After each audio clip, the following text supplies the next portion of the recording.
जय हिंद बच्चों। इस समय आप लोग महामना इंस्टीट्यूट के यूट्यूब चैनल से जुड़े हुए हैं और इस चैनल में मैं आपका स्वागत करता हूं। आज हम लोग क्लास 12 फिजिक्स हिंदी माध्यम यानी भौतिक विज्ञान फर्स्ट पेपर के दूसरे चैप्टर स्थिर वैद्युत विभव तथा धारिता वाले चैप्टर का हम लोग आंकिक प्रश्न करना शुरू करने जा रहे हैं। तो चलिए आंकिक प्रश्न में हम लोग पहला प्रश्न देखेंगे। और एक चीज़ हम आपको बता दें कि ये जो आंकिक प्रश्न है, इन आंकिक प्रश्नों को आपको बहुत अच्छी तरह से तैयार करना होगा, क्योंकि आगे चल करके कंपटीशन में या बोर्ड के एग्जामिनेशन में न्यूमेरिकल तो पूछे ही जाते हैं। आगे आईआईटी नीट वगैरह में भी आपसे न्यूमेरिकल ही पूछे जाते हैं, इसलिए न्यूमेरिकल्स को बहुत अच्छी तरह से तैयार करना होगा। तो चलिए हम आपको पहला आंकिक प्रश्न बताने जा रहे हैं। आप बुक खोल लीजिए और बुक खोल करके देखिए पहला क्वेश्चन क्या है। 5 × 10⁻⁻8 कूलाम। देखिए ये दिया हुआ है 5 × 10⁻⁻8 कूलाम और फिर दिया हुआ है -3 × 10⁻⁻8 कूलाम। -3 × 10⁻⁻8 कूलाम के दो आवेश 16 सेंटीमीटर की दूरी पर स्थित हैं। देखा जाए क्वेश्चन में क्या कहा जा रहा है। एक बात आपको ध्यान में रखना है कि यहाँ पर कुछ नहीं तो प्लस है। इसका मतलब ये हुआ कि ये पहला वाला जो आवेश है ये धन आवेश है और यहाँ दूसरे वाले के साथ माइनस साइन लगा हुआ है। इसका मतलब ये हुआ कि ये जो दूसरा वाला आवेश है ये ऋण आवेश है।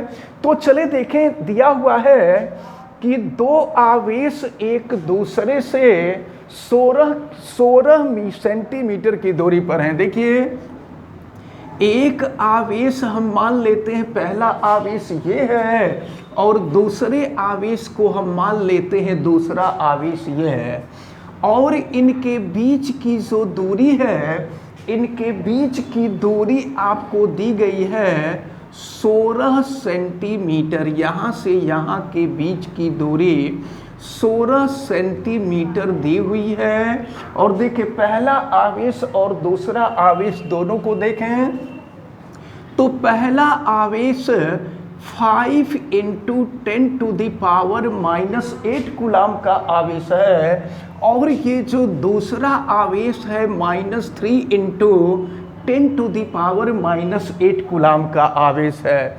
अब एक बात हम आपको बता दें कि यहाँ पर प्लस और माइनस से केवल हम लोगों को इस बात की जानकारी मिल रही है कि ये धन आवेश है और ये ऋण आवेश है। अब चलिए आगे बढ़ते हैं। तो 5 × 10⁻⁻8 कूलाम तथा -3 × 10⁻⁻8 कूलाम के दो आवेश 16 सेंटीमीटर की दूरी पर स्थित हैं। तो देखते हैं, ये पहला आवेश 5 × 10⁻⁻8 कूलाम का है और दूसरा आवेश -3 × 10⁻⁻8 कूलाम का है और दोनों आवेशों के बीच की दूरी जैसा कि दिया हुआ है 16 सेंटीमीटर। दोनों आवेशों को मिलाने वाली रेखा, ध्यान दीजिए, इन दोनों आवेशों को मिलाने वाली ये रेखा है। इस रेखा के किस बिंदु पर वैद्युत विभव शून्य होगा।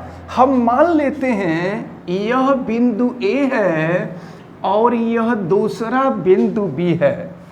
तो आपसे ये पूछा जा रहा है कि A और B को मिलाने वाली जो रेखा है, इस रेखा के किस बिंदु पर वैद्युत विभव का मान शून्य होगा। और फिर दिया हुआ है कि अनंत पर विभव को शून्य मान लीजिए। यह मान करके चलिए कि अनंत पर जो विभव है वो शून्य है। अब जरा ध्यान पूर्वक देखें, यहाँ पर दो कंडीशन होती हैं। प्रश्न में आपसे ये कहा जा रहा है कि A और B को मिलाने वाली जो रेखा है, इसके बीच में A और B को मिलाने वाली रेखा के किस बिंदु पर वैद्युत विभव शून्य होगा। तो दो स्थितियां होती हैं। देखिए ए और बी को मिलाने वाली रेखा ये भी है। इसी तरह से आगे हम चले जाएंगे। तो दो स्थितियां होंगी। एक स्थिति तो ये होगी कि दोनों बिंदुओं के बीच में अगर कोई बिंदु लिया जाए, दोनों आवेशों के बीच में कोई बिंदु लिया जाए, और दूसरी कंडीशन ये हो सकती है कि दोनों आवेशों से बाहर कोई बिंदु लिया जाए, तो वैद्युत विभव शून्य होगा।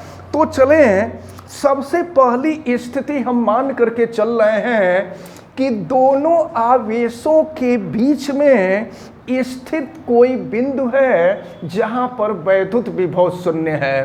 तो सबसे पहले फर्स्ट वाला हम प्रोसेस अपनाएंगे कि दोनों आवेशों के बीच में, हम दोनों आवेशों के बीच में कोई बिंदु लेते हैं।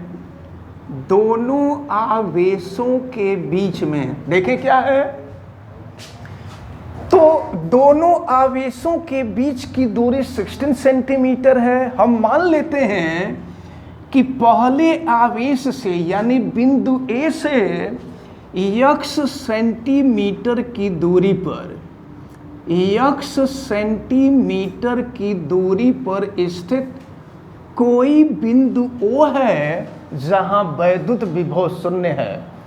हम दोनों आवेशों के बीच के किसी बिंदु को लेकर के चल रहे हैं। तो अब देखिए जरा, ए और बी के बीच की दूरी है 16 सेंटीमीटर, और अगर यहाँ से यहाँ की दूरी हम x सेंटीमीटर मान लें, तो यहाँ से यहाँ की दूरी क्या हो जाएगी? ये टोटल दूरी है 16 सेंटीमीटर, यह दूरी है x सेंटीमीटर। तो O और B के बीच की जो दूरी होगी वो 16 माइनस x सेंटीमीटर के इक्वल होगी। और देखें, हम मान लिए हैं कि बिंदु O पर विभव शून्य है, तो जानते हैं क्या करेंगे अब हम पहले आवेश के कारण बिंदु O पर उत्पन्न विभव निकाल दें, फिर दूसरे आवेश के कारण बिंदु O पर विभव निकाल लें, क्योंकि पहले आवेश का भी प्रभाव बिंदु O पर पड़ेगा, दूसरे आवेश का भी प्रभाव बिंदु O पर पड़ेगा, और जहां पर विभव शून्य होगा ना, वहां पर दोनों विभव के मान आपस में बराबर हो जाएंगे। तो चलिए देखते हैं। तो वैद्युत विभव के लिए फार्मूला आपको पता है कि V = 9 × 10⁹, और ये होता है Q/R। तो चलिए हम रख करके देखते हैं। तो अब ये V तो अब हम ये मान लेते हैं कि पहले आवेश के द्वारा उत्पन्न होने वाला विभव V1 है, और दूसरे आवेश के द्वारा बिंदु O पर उत्पन्न होने वाला विभव V2 है। तो चलिए हम V1 की वैल्यू निकालते हैं 9 × 10⁹, और आवेश, पहला आवेश 5 × 10⁻⁸/R। यहाँ से यहाँ की जो दूरी है वो x सेंटीमीटर है। तो यहाँ से यहाँ की दूरी x सेंटीमीटर। और एक बात और याद रखे रहिएगा, कूलाम आवेश का मात्रक एमकेएस पद्धति में है। तो एमकेएस पद्धति में है, तो ये जो दूरी है, इस दूरी को भी एमकेएस सिस्टम में करना होगा, यानी सेंटीमीटर को मीटर में कन्वर्ट करना होगा। तो सेंटीमीटर को मीटर में कन्वर्ट करने के लिए आपको पता है 10⁻⁻² से मल्टीप्लाई कर देते हैं। तो 10⁻⁻² यानी 100 से भाग दे देंगे, तो 100 से भाग का मतलब 10⁻2 से भाग दे देंगे, और 10⁻2 से भाग बने 10⁻2 से गुणा कर देंगे। तो ये हो गया 10⁻² वोल्ट। ये पहले आवेश के कारण बिंदु O पर उत्पन्न होने वाला विभव। अब दूसरे आवेश के कारण बिंदु O पर उत्पन्न होने वाला विभव V2 निकालते हैं। तो जो दूसरा आवेश है, देखिए यहाँ हमने अभी आपको बताया कि प्लस माइनस का मतलब सिर्फ ये है कि ये धन आवेश है और ये ऋण आवेश है। तो क्वेश्चन सॉल्व करते समय हम प्लस माइनस नहीं रखेंगे। तो अब 3 × 10⁻⁻, यहाँ पर पहले हम वैल्यू रख रहे हैं, ये देखिए 9 × 10⁻⁹, और Q की वैल्यू है 3 इंटू 10⁻⁻8 और अपान इनके बीच की दूरी, यहाँ से यहाँ की जो दूरी है वो 16 - x सेंटीमीटर है। तो ये 16 - x और सेंटीमीटर को मीटर में बदल देंगे, 10⁻⁻2 से मल्टीप्लाई कर देंगे। अब सुनिए, जिस बिंदु पर विभव शून्य होता है वहां पर दोनों विभव आपस में बराबर होते हैं, यानी V1 और V2 दोनों आपस में बराबर हो जाएंगे। तो जब V1 और V2 दोनों आपस में बराबर होंगे तो फिर क्या होगा, देखिए V1 की वैल्यू हम रखते हैं यहाँ पर, तो ये है 9 इंटू 10⁻9 इंटू 5 इंटू 10⁻⁻8 अपान ये है x इंटू 10⁻⁻2 और इजकल टू ये है 9 इंटू 10⁻9 इंटू 3 इंटू 10⁻⁻8 अपान 16 - x इंटू 10⁻⁻2। अब क्या करेंगे फिर हम, 9 इंटू 10⁻9 से 9 इंटू 10⁻9 कैंसिल कर देते हैं, 10⁻⁻2 से 10⁻⁻2 कैंसिल हो जाएगा, 10⁻⁻8 से 10⁻⁻8 कैंसिल हो जाएगा। अब ये हो गया आपका 5/x इजकल टू 3 अपान हो जाएगा 16 - x। अब हम क्रॉस मल्टीप्लिकेशन कर दें, तो क्रॉस मल्टीप्लिकेशन करेंगे तो देखिए 16 में 5 का मल्टीप्लाई करेंगे 80 हो जाएगा और माइनस हो गया 5x और फिर x का क्रॉस मल्टीप्लिकेशन करेंगे 3x हो जाएगा और फिर ये हो गया 80 माइनस 5x को अपोजिट साइड में ले जाते हैं तो ये हो जाएगा 5x + 3x यानी 80 इजकल टू हो जाएगा 8x। तो फिर देखें 80 इजकल टू 8x हो गया, 80 इजकल टू 8x और यहाँ से x की वैल्यू निकालेंगे तो 80/8 और 8 से इसको कैंसिल कर दीजिए तो ये हो जाएगा 10 सेंटीमीटर। इसका मतलब क्या हुआ कि इन दोनों आवेशों को मिलाने वाली जो रेखा थी उनके बीच में पहले आवेश से 10 सेंटीमीटर की दूरी पर वैद्युत विभव का मान 0 हो जाएगा। तो ये तो पहला आंसर रहा और पहला आंसर ये तब के लिए रहा जब हम दोनों आवेशों के बीच का कोई बिंदु लिए थे।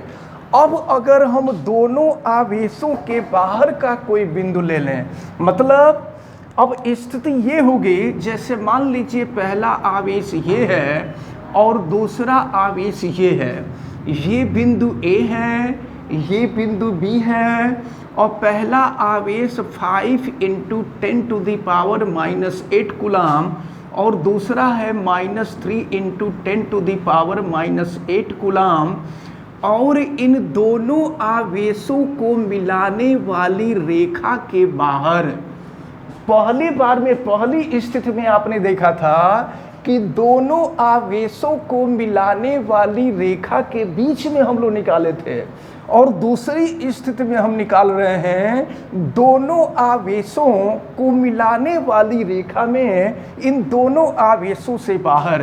तो हम मान लेते हैं कि यह कोई बिंदु O है। अब जरा ध्यान पूर्वक देखें तो दोनों आवेशों के बीच की दूरी आपको दिया हुआ है 16 सेंटीमीटर और हम मान लेते हैं कि पहले आवेश से बिंदु O की जो दूरी है वो x सेंटीमीटर के इक्वल है। यहाँ से ये दूरी x सेंटीमीटर के इक्वल है। अब ज़रा देखिए, तो अगर इस आवेश से हम बिंदु B से O के बीच की दूरी निकालना चाह रहे हैं, ध्यान दीजिएगा, A से O के बीच की दूरी x सेंटीमीटर और A से B के बीच की दूरी 16 सेंटीमीटर। तो अब हम देखें कि O से B की दूरी कितनी है, तो x में से हम 16 सेंटीमीटर को माइनस कर देंगे तो O से B के बीच की दूरी निकल जाएगी। अब ज़रा आप ध्यानपूर्वक देखें, हम मान लेते हैं कि इस पहले आवेश के कारण बिंदु O पर उत्पन्न होने वाला वैद्युत विभव V1 और ये जो दूसरा आवेश है, इस दूसरे आवेश के कारण उत्पन्न होने वाला वैद्युत विभव V2 है। और फिर वही काम करेंगे, जिस स्थान पर वैद्युत विभव शून्य होता है वहां पर वैद्युत विभव के मान यानी दोनों विभवों के मान आपस में समान होते हैं। तो चलिए हम निकालते हैं पहले आवेश के कारण बिंदु O पर उत्पन्न होने वाला विभव V1। फार्मूला वही होगा 9 × 10⁻9 इंटू Q की वैल्यू है 5 × 10⁻⁻8 और A से O के बीच की जो दूरी है वो x सेंटीमीटर है। तो ये x है और सेंटीमीटर को मीटर में बदल देंगे, 10⁻⁻2 से मल्टीप्लाई करेंगे तो ये इतना वोल्ट हो जाएगा। V1 की वैल्यू निकले। अब अगर V2 की वैल्यू निकालते हैं तो फिर देखें क्या मिलेगा। ये 9 × 10⁻9 और दूसरा जो आवेश है वह 3 × 10⁻8 और यहाँ से यहाँ की जो दूरी है यानी दूसरे आवेश से बिंदु O की जो दूरी है वो x-16 सेंटीमीटर है। और इस सेंटीमीटर को अगर हम मीटर में कन्वर्ट कर देते हैं तो ये 10⁻2 हो जाएगा। अब देखें तो जिस बिंदु पर परिणामी विभव शून्य होता है वहाँ पर दोनों विभव आपस में बराबर होते हैं। अब हम V1 और V2 को बराबर कर देंगे और बराबर करके देखते हैं फिर क्या मिलता है। ये 9 × 10⁻9 into 5 × 10⁻8 upon x × 10⁻2 is equal to 9 × 10⁻9 और ये 3 × 10⁻8 अपान ये है x-16 × 10⁻2। अब देखिए तो यहाँ पे हम कट करेंगे 9 × 10⁻9 से 9 × 10⁻9 कैंसिल हो जाएगा। फिर 10⁻8 से 10⁻8 कैंसिल हो जाएगा। 10⁻2 से 10⁻2 कैंसिल हो जाएगा। और फिर देखें अब क्या मिलेगा। यहाँ मैं लिख देता हूँ, ये हो गया 5/x इजकल टू ये हो गया 3/x-16। अब हम सॉल्व करते हैं, क्रॉस मल्टीप्लिकेशन कर देते हैं और फिर देखिए क्या मिलेगा। 5x-80 इजकल टू हो जाएगा 3x। अब 3x को इधर ला देते हैं तो 5x-3x इजकल टू हो जाएगा 80। तो 5x-3x क्या होगा 2x, 2x इजकल टू 80 हो गया। तो x इजकल टू हो जाएगा 80/2। तो 80 को 2 से डिवाइड कर देंगे, ये हो जाएगा आपका 40 सेंटीमीटर। तो इसका मतलब ये इसके दो आंसर मिले आपको और इन दोनों आंसर को आपको अच्छी तरह से तैयार रखना होगा। जब भी इस तरह के क्वेश्चन आते हैं तो ये क्वेश्चन इनको ऐसे ही सॉल्व किया जाता है। इनकी दो स्थितियां आती हैं, दोनों स्थितियों को आप दिमाग में रखे रहेंगे कि एक स्थिति ये होती है कि दोनों आवेशों के बीच में कोई ऐसा बिंदु आ सकता है जहां वैद्युत विभव शून्य होगा। तो दोनों आवेशों के बीच में आपने देखा था कि 10 सेंटीमीटर की दूरी पर वैद्युत विभव शून्य था। और दूसरी स्थिति आई कि इन दोनों आवेशों को मिलाने वाली रेखा के बाहर कोई बिंदु था जहां वैद्युत विभव का मान 40 सेंटीमीटर हुआ। तो इन दोनों स्थितियों को आप सभी लोगों को बहुत अच्छी तरह से तैयार रखना होगा। इसके बाद नेक्स्ट क्वेश्चन हम लोगों को देखना है। तो नेक्स्ट क्वेश्चन नेक्स्ट डे हम लोग देखेंगे, नेक्स्ट वीडियो में देखेंगे। इस क्वेश्चन को आप सभी लोग बहुत अच्छी तरह से तैयार किए रहिएगा और हमें उम्मीद है कि ये क्वेश्चन बहुत अच्छी तरह से तैयार किया आपको समझ में आया होगा। और दूसरी चीज़ मैं आपको बता दूं, ये क्वेश्चन बोर्ड के एग्जाम में कई बार पूछा गया है। 20 साल में कम से कम 15 साल तो पूछा ही गया है। इसको अच्छी तरह से आप तैयार किए रहिएगा ताकि आगे आपको किसी प्रकार की कोई दिक्कत ना हो, कोई प्रॉब्लम ना हो। आप वीडियो को लाइक ज़रूर कीजिएगा और अगर किसी प्रकार की कोई दिक्कत समझ में आती है तो आप हमें कमेंट करके बतावें और चैनल को सब्सक्राइब आप ज़रूर करेंगे। चैनल सब्सक्राइब करने के लिए यूट्यूब पे महामना इंस्टीट्यूट को सर्च कीजिए और सब्सक्राइब वाले रेड बटन को आप क्लिक कर दीजिए तो महामना इंस्टीट्यूट के पार्ट आप हो जाएंगे। और अगर किसी प्रकार की कोई दिक्कत समझ में आती है तो आप हमें कमेंट करके बतावें। आप सभी लोगों का बहुत बहुत धन्यवाद। जय हिंद।